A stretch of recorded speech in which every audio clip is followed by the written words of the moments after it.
आपने अभी रिसेंटली देखा होगा कि इंजीनियर मोहम्मद अली मिर्ज़ा ने आपको मुखातिब किया और कहा कि आप वो शख्सियत हैं अहले सुन्नत वल जमात में जिनसे वो बराह रास्त मुनाज़रा करना चाहते हैं। आपका इस पर कोई मौक़िफ़ नहीं आया? कोई आप इस सिलसिले में बात करना चाहेंगे? अभी मजा आएगा ना भिड़ो। कोई मैसेज देना हम चाहें? ऐसे लोगों को मुंह नहीं लगाते अच्छा। और हम अपना मौक़िफ़ अपने प्लेटफॉर्म से पेश करते रहते हैं। सही। सरकार यही बात तो हम कर रहे हैं। ऐसे लोगों को ये शौक़ होता है कि ये सब लोग हमारा नाम लें तो हमारी और शोहरत हो और लोग मुतवज्जे हों, सही। तो इसलिए उनकी ये ख्वाहिश कभी पूरी नहीं होगी। ये नस गया जे, ओए नस गया जे, और डर गया ही ओए। हाँ, हुण मीम्स बढ़न गया, और डर गई ही ओए।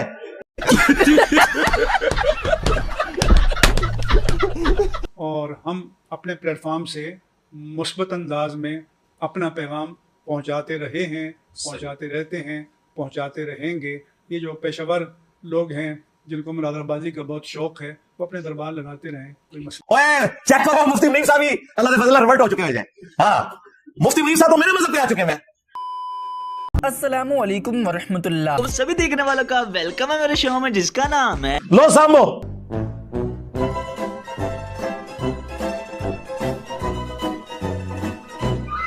अभी ये साहिल अदीम के साथ जो कुछ किया है पीटीए वालों ने, बेटा बता रहा हूँ ना, लिखो ना।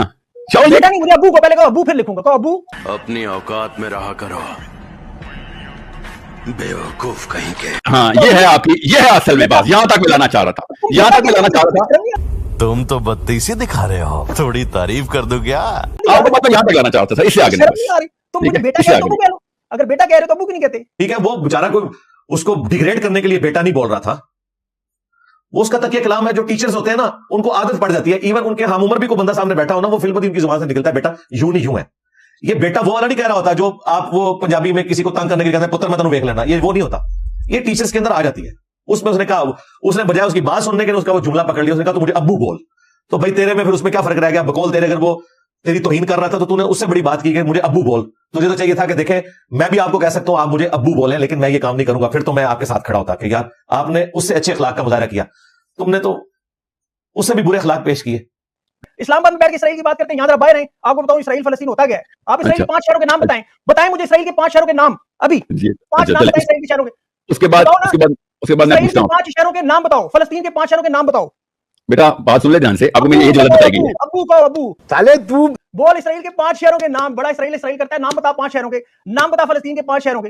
मैं तुम्हारे बाप का नौकर नहीं हूँ। कर गूगल, जल्दी कर गूगल। बात सुन ध्यान से। तुम जो है वो फलस्तीन के 5 शहरों के नाम बताओ। अल्लाह के बंदो, ये इसी तरीके से खादम रिजवी कहता जी मैं जड़ा वो जजा को दुआ कुनूत सुननी है। हालांकि इनसे हम दुआ कुनूत सुने, इनको भी नहीं आती है। जो दुआ कुनूत पढ़ते हैं कुनूत नाज़िला की है। जो दुआ कुनूत असल है जामिया तिरमिज़ी में, अल्लाहुम्मा हदीनी फीमन हदैत, कोई ना नहीं आती जब तक याद ना की हुई हो। इस तरह होता है यार कि शहरों के नाम बताओ। भाई इशू को डिस्कस करो, ये कोई तरीका नहीं होता। इशू को डिस्कस करो और फिर उसी तरीके से गुफ्तगू करो। लेकिन अगर आप बैठे हुए इसके लिए मैं बुला के किसी को बेइज्जत करूंगा, उसका मजाक उड़ाऊंगा और फिर मैं जो है वाह करूंगा, फिर बाकी लोग भी उस पर वीलॉग बनाएंगे, देखा जी साढ़े लीडर के खिलाफ बोले, ऐसी करता है, कर देता, वो कर देता। एक एक करके मैं आपको बता रहा हूं, एटलीस्ट जो यंग जनरेशन मजहब के साथ जुड़ी हुई है ना, एक एक करके इन यूट्यूबर्स की वजह से और पीटीए के जो फ्रंट्समैन साफी बने हुए हैं सो कॉल्ड, इनकी हरकतों की वजह से एक एक करके लोग इमरान खान से मुतनफर होते जा रहे हैं। जाहिर है मजहबी बंदे ने तो पहले दीन को देखना है, सीधी सी बात है। उसके लिए बाकी चीजें बाद में। जब आप दीन के साथ इस तरह करेंगे तो ये कोई आप खिदमत नहीं कर रहे, आप अपने लीडर की मुश्किलात में इजाफा कर रहे हैं। सीधी सी बात है। इतने बदतमीज आदमी है यार। आप बात सुनो, आप गुस्सा थूक दीजिए। सुन गालियां मैंने खाई हैं, फिर भी मैं आपसे कह रहा हूँ गुस्सा थूक दीजिए। गालियां मैंने खाई हैं, ठीक है आपसे मैं कह रहा हूँ गुस्सा थूक दें। सुन नहीं मैंने दी, मैंने आपको आपने अब क्या बोला तूने? पहले क्या बोला? नहीं मैंने दी, मैंने आपको आपने अब कोई बात नहीं, हम बताएंगे। आजा बेटा, आपकी ना जब ऑडियंस ये प्रोग्राम देखेगी ना तो सबको पता चल जाए तमीज किसने दिखाई है। अब बेटा का ना, बेटा किसको शर्म से बात किया? आपको किसने आपको यार दीन का सिखाया? ना मुरादा अब आपने कहा ना गाली होती है ना, आपको पता, कोई बात नहीं। तो बेटा क्या स्वाब है यार? बेटा प्यार से कहते होते कादमी साहब, पाकिस्तान में हम क्या हो गया आपको बदतमीजी से नहीं कहते। और कादमी साहब मैं माजरत चाहता हूँ, आपका दिल दुखा मैं माजरत चाहता हूँ। वो बाद में कहता रहा जी मैं माजरत करता हूँ, कादमी साहब आप सुन ले। लेकिन वो तो ज़रा पूरा तय करके बैठा हुआ था। ठीक है, एक अपने लीडर की मोहब्बत में खाम खाए बंदे को धोखे से अपने चैनल के ऊपर बुला के इस तरीके से उसे बेइज्जत करना। और वो जो एंकर है ना जिसने साहिल अदीम के साथ ये कुछ किया, उसके साथ जो मैंने किया था ना वो भी आप देखें। फिर आपको चलेगा जब इन्हें टक्कर के लोग मिलते हैं तो उनके साथ क्या करते हैं। इनके 5 बड़े बड़े जो यूट्यूबर थे ना, एक एक को बुला के, जब इन्होंने मेरे खिलाफ ट्रेंड चलाया था नवंबर 2023 में,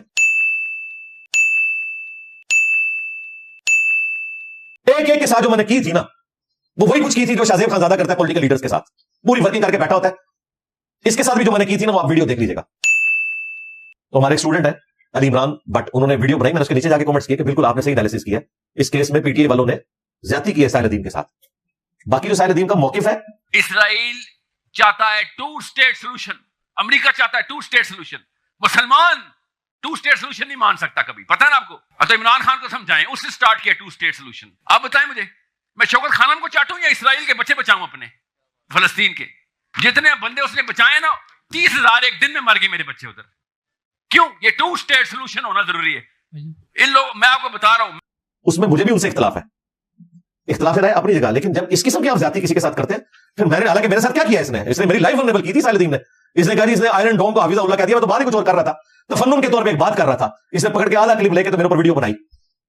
मैंने उस चीज का बदला नहीं लिया, मैंने कमेंट्स किए कि नहीं यार, वो उसका ज़र्फ था, हमारा ज़र्फ यह है कि किसी के साथ ज्यादती होगी, हम कहेंगे कि गलत हो रहा है। ये कोई तरीका नहीं है कि आप इस तरीके से करें। हमें भी इख्तलाफ है साहिल साहब के इस मौके के साथ कि चूंकि वर्ल्ड वार 2 को विन कर चुके हैं, जब कोई फातेह कौम किसी जगह के ऊपर कब्जा करती है ना, फिर उसकी मर्जी चलती है। उसके बाद दुनिया को उन्होंने अपने ज़ेरे साया कर लिया है। उसके बाद कोई ऐसी बड़ी जंग नहीं हुई कि मुसलमान जो है वो सुपर पावर बन गया हो। लिहाजा हमारा ये मौकिफ है, अगरचे मोहम्मद अली जिन्ना का उस वक्त मौकिफ पूरे इखलास के साथ था कि इसराइल की रियासत को आपने तस्लीम नहीं करना, बिल्कुल सही मौकिफ था वक्ती तौर पे। लेकिन मोहम्मद अली जिन्ना तो 1948 में फौत हो गए। 1967 में जो फाइनल जंग हुई है, पूरे अरब को शिकस्त दी है इसराइल ने 6 दिन की जंग में। तो जो हमें पहले मिल भी रहा था कि 45% मुसलमान और 55% यहूदियों के पास, उससे भी हम रह गए। इसलिए पाकिस्तान ने बाद में अपनी पॉलिसी चेंज की है। बानिया पाकिस्तान की पॉलिसी ये नहीं थी 2 स्टेट सोल्यूशन वाली, लेकिन पाकिस्तान की इस वक्त पॉलिसी यही है और मैं इसमें साथ हूं। साहिल अदीम साहब के साथ नहीं हूं, पाकिस्तान की पॉलिसी के साथ हूं। और इसी का इजहार इमरान खान साहब ने किया, बिल्कुल ठीक किया। लेकिन जो पीटीए वाले उसे उम्मत मुस्लिमा का लीडर बना के जिस तरीके से पेश करते हैं ना, उस हिसाब से साहिल अदीम ने सही गिरफ्त की कि उम्मत मुस्लिमा का लीडर है ना, तो फिर 2 स्टेट सोल्यूशन पे नहीं आना चाहिए, फिर तो इसराइल को मान लेनी चाहिए। अब पीटीए वालों ने जितना बड़ा कद काट खान साहब का खड़ा कर दिया, उस हिसाब से साहिल अदीम की गिरफ्त बिल्कुल दुरुस्त थी पीटीए वालों के ऊपर। लेकिन इन प्रिंसिपल हमारे नजीर पाकिस्तान का जो फॉरेन पॉलिसी का मौके है वो दुरुस्त है कि भाई भागते चोर की लंगोटी से ही।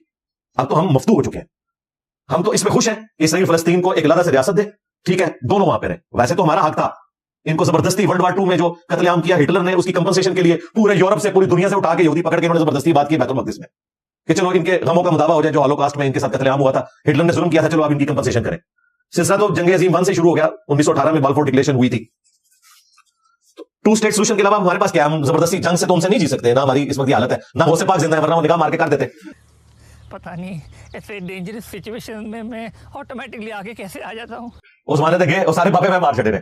वो सही कहा था वो डॉक्टर अहमद नसीर ने कि जब से इंजीनियर साहब आए, बुजुर्गों ने उड़ना छोड़ दिया है, बुजुर्गों ने दरख्तों को सोना बनाना छोड़ दिया है, पानी पे चलना छोड़ दिया है। पहले भी कोई से चल रहे थे, मेरे बात वैसे ही डर गए कि यार ये तो बात तो सही है।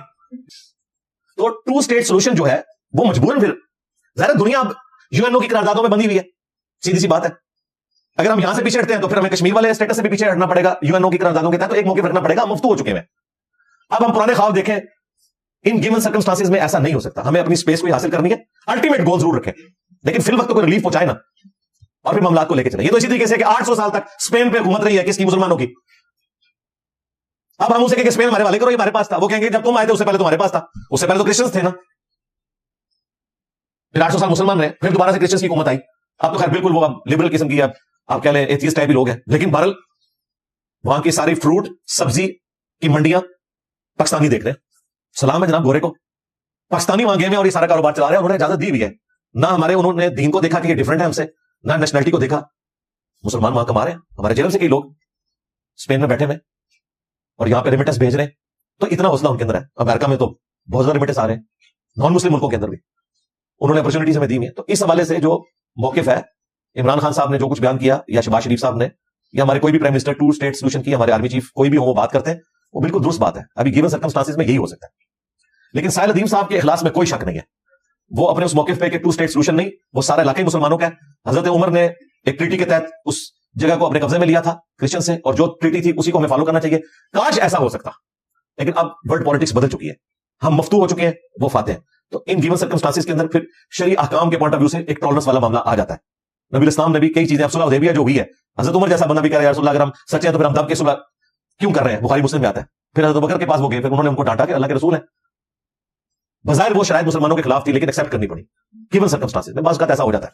लेकिन इसके बाद एक बंदे के साथ ये करना कि आप उसे धोखे से अपने चैनल के ऊपर बुलाएं और आपने पूरा प्लान बनाया हुआ है कि इसको हमने बेइज्जत करना है क्योंकि इसने हमारे पॉलिटिकल लीडर को, जिसको हमने मजहबी लीडर बनाया हुआ है, पॉलिटिकल लीडर बनाओ, वल्लाह मुझे कोई इतराज नहीं है, मजहबी लीडर ना बनाओ खुदा के लिए।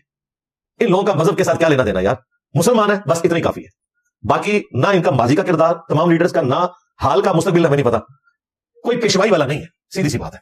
बात बात पे झूठ बोलना, धोखा देना, यू टर्न लेना, बातों को बदलना, हुकूमत में होना तो सेम पेज, बाहर निकलना तो आइन के लिए जिहाद करना, हुकूमत में होना तो गोल में बैठना, बाहर निकलना तो वोट को इज्जत दो, फिर बूट भी पॉलिश करो, उसी आर्मी चीफ को एक्सटेंशन भी दो, फिर वोट को इज्जत दो, तमाशा लगाया हुआ है। इनकी हकीकत हमको खुल चुकी है।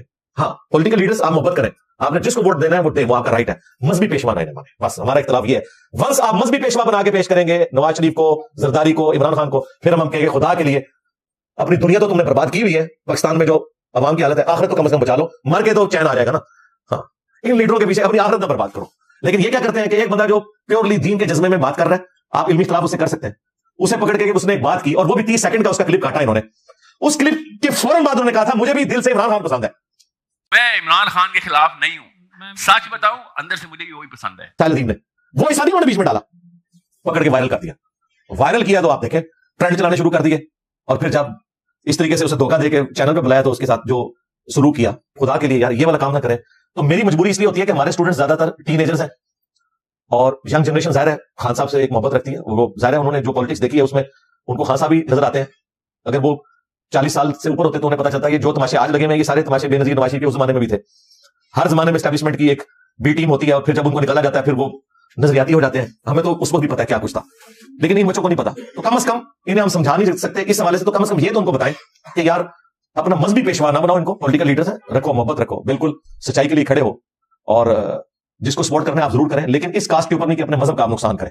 अब किसी पीटीए के सपोर्टर का जो दीनी था, ये काम नहीं बनता था कि वो साइलदीन के इस एक्टिविटी जो की उसके साथ एक यूट्यूबर ने, उसमें वो कोई गाली गलौज करता या उसका मजाक उड़ाता, ये बिल्कुल ज्यादा बड़ी बात है। इवन मेरा भी कोई स्टूडेंट आ रहा है जी उदार थले आ गया साइलदीन पे, उन्होंने 4 गाला कड़ी अपने उस्ताद बदल, ना, मैं ऐसे स्टूडेंट से दुनिया और आखिरत में भी लाने बरात करूंगा जो मुझे बुनियाद बनाएंगे किसी के साथ मोहब्बत या दुश्मनी करने की। बिल्कुल, हम तो खुद भाई अपनी आखिरत की फिक्र में है, हमारे लिए दोस्ती और दुश्मनी का म्यार अल्लाह और उसके महबूब सल्लल्लाहु अलैहि वसल्लम की जात है, बिल्कुल क्लियर कट। और ये मैं कुछ जज्बाती जुमले नहीं बोल रहा था, ये मेरा अपना ईमान है। मैं एक लम्हे के लिए भी तसव्वुर करूं इस हवाले से कि मैं अपनी जात को आगे ले आऊं और दीन को ऊपर से कुछ डाल दूं, तो मैं तो खुद अपने आप को जहन्नमी तसव्वुर करूंगा। जाहिर है मैं आपकी आखिरत की फिक्र में बाद में, पहले अपनी आखिरत की फिक्र में हूं।